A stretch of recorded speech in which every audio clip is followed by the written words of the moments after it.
Hello friends, here is a children's story I wrote in 1999 called Noah's Table. Because it's a gardening story, I wanna read it here.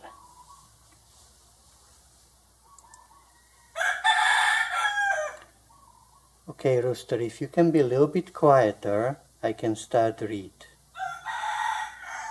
Yes, I hear you. Yes, I agree. Every gardener is sort of Noah. Yes, and every garden is sort of Noah's boat of plants. Let me just read the book, okay? Rooster, please be quiet.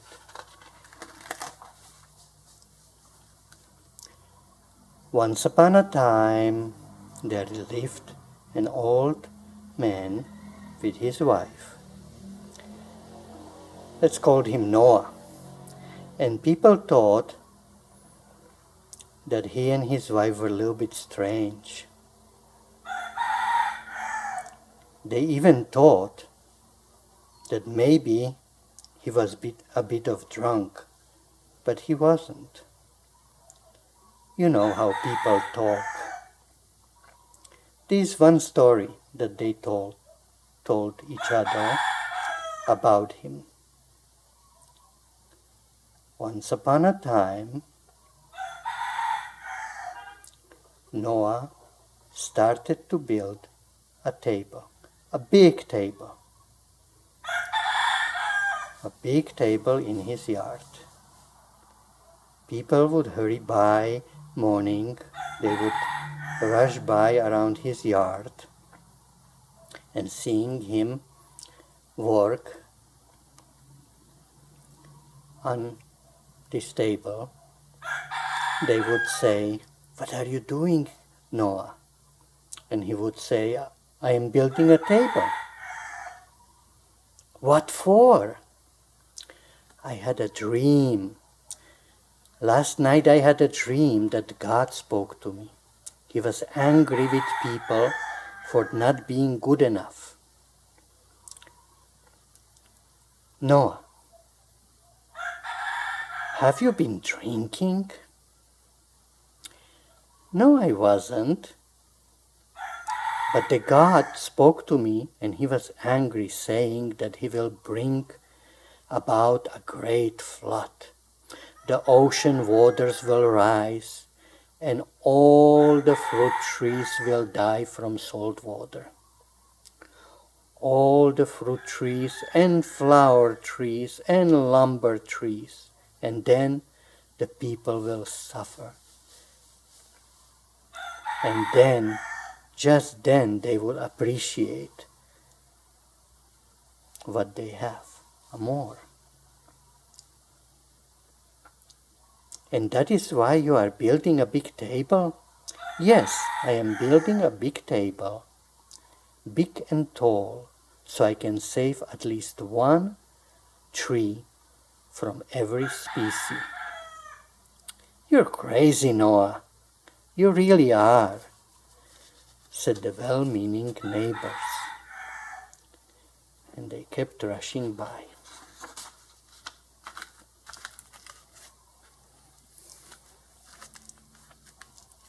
Noah kept building, and when he was done, his wife and he planted from one of every species of tree. They walked under old trees to see if they could see a little tree growing under, and they dug it out. If there wasn't any, they took seeds or twigs and planted that. They planted it into containers and put the containers on tables. They planted the baby trees or seeds or twigs into plastic pots, tofu containers, broken styrofoam containers that they gathered from a dump, old pots and pans, plastic bags, milk curtains. You name it, they use it. And here, my little grand Noah made a drawing of such a table. Here she draw Grandma is handling him the pot, and the table is so tall that he has to go on a ladder to put the pots on the table. Here she wrote the title of her drawing.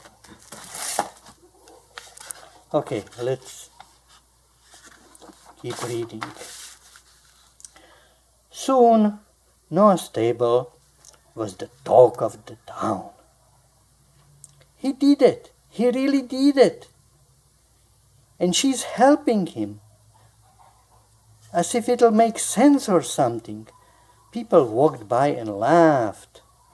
See, Noah? They would say, you made your table and the flood didn't came. Ha ha ha. But Noah would just say, not yet, but. And he kept on being busy with his work. Here he is watering the plants in his potted garden on top of the tables. Time passed. Little weeds started to sprout under the little potted trees here and there. You see here, little Pomona draw the weeds already. And so, the Mrs. Noah weeded the pots. People walked by and smirked. It will not happen. It is not happening, and so it won't happen. The flood won't come.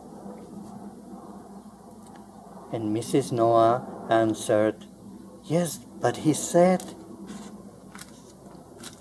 More time passed and the little trees grew. They now had long twigs sprouting everywhere. The trees were so big that the slightest wind could tip the containers.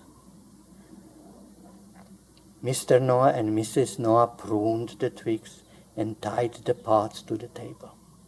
They planted the clippings in little containers and offered them to passers-by. Nobody wanted them. So Mr. Noah and Mrs. Noah just put them on the table next to the others, next to other pots. People walked by and shook their heads saying, it will not happen. It didn't happen so far. The flood will not come. Here, Pomona drew a crack in the pot with the roots sticking out. And who doesn't understand her illustration, she wrote the title, Cracked Pot. Next page. More time passed. Little trees grew lots of roots. Some trees had them sticking out of the soil as if getting ready to jump off the table. Others had roots sticking out of the pot's drainage holes, stretching to reach the soil on the ground. Some even cracked their pots.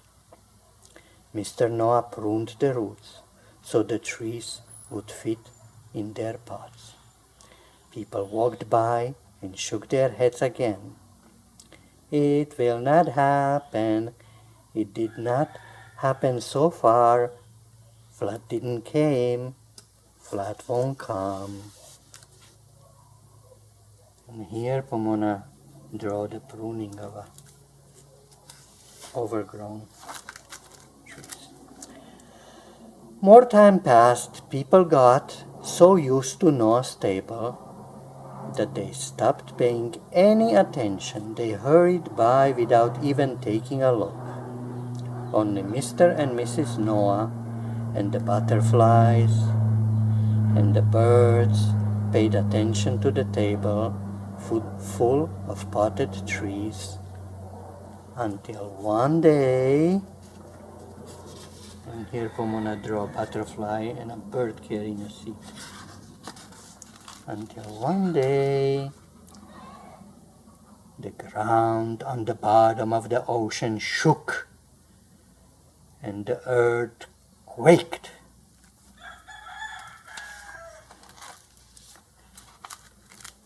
The quake created big waves, and the big waves traveled on the ocean.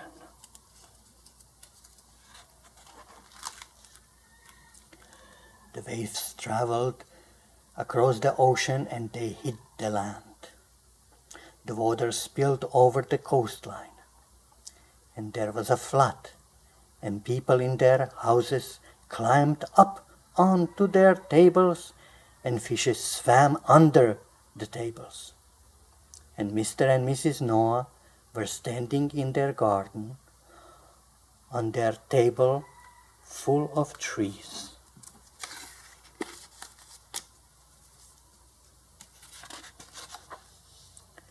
After a while, water subsided. People gathered the fish, cooked them, and had a feast. Then they noticed that all of the trees were starting to lose their leaves and starting to die from the salt that the ocean water deposited in the soil. All the trees except the little potted trees on the tall table of Mr. and Mrs. Noah. So the people came to Mr. and Mrs. Noah's yard to buy their little trees, and there they found a big sign. The big sign that says, "Plants for sale, self-service, pay into the hat. Mr. Noah and I went to bring fishes back to the ocean. Signed, Mrs. Noah." The end. Ta-dam.